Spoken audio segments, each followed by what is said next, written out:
আওয়ামী লীগের রাজনৈতিক কার্যক্রম নিষিদ্ধ হলেও দেশে বিদেশে ছদ্মবেশে তৎপর রয়েছেন দলটির নেতাকর্মীরা। গোপনে তারা একত্র হয়ে সহিংসতা বা হামলার পরিকল্পনা করতে পারেন এমন আশঙ্কায় আইনশৃঙ্খলা রক্ষাকারী বাহিনী সারা দেশে আগামী ১১ দিন বিশেষ সতর্কতা জারি করেছে।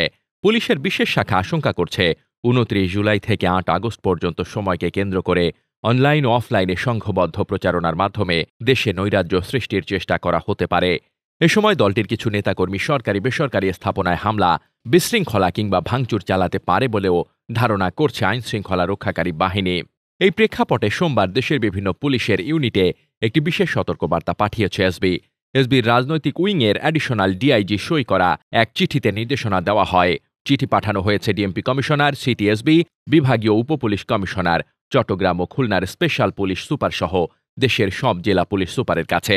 এতে উল্লেখ করা হয়, ঐতিহাসিক জুলাই অভ্যুত্থানের বর্ষপূর্তি ঘিরে সরকার বিরোধী রাজনৈতিক দল ও ফ্যাসিবাদ বিরোধী সামাজিক সংগঠনগুলো ১ জুলাই থেকে বিভিন্ন কার্যক্রম পালন করছে। এই ধারাবাহিকতায় ২৯ জুলাই থেকে ৮ আগস্ট পর্যন্ত সময়কে বিশেষ গুরুত্বপূর্ণ হিসেবে চিহ্নিত করা হয়েছে। চিঠিতে আরও বলা হয়, এই সময়ে ফ্যাসিবাদী শক্তিগুলো দেশব্যাপী অনলাইন ও অফলাইনে উস্কানিমূলক প্রচারণা চালিয়ে নৈরাজ্য সৃষ্টি করতে পারে। পাশাপাশি ফ্যাসিবাদ বিরোধী কর্মসূচিতে বাধা দিয়ে বা উস্কানি সৃষ্টি করে আইনশৃঙ্খলা পরিস্থিতির অবনতি ঘটানোর অপচেষ্টাও হতে পারে।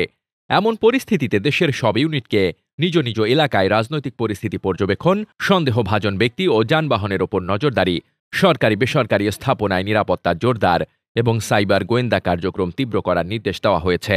বিশেষ অভিযান চালাতে বলা হয়েছে ২৯ জুলাই থেকে ৮ আগস্ট পর্যন্ত।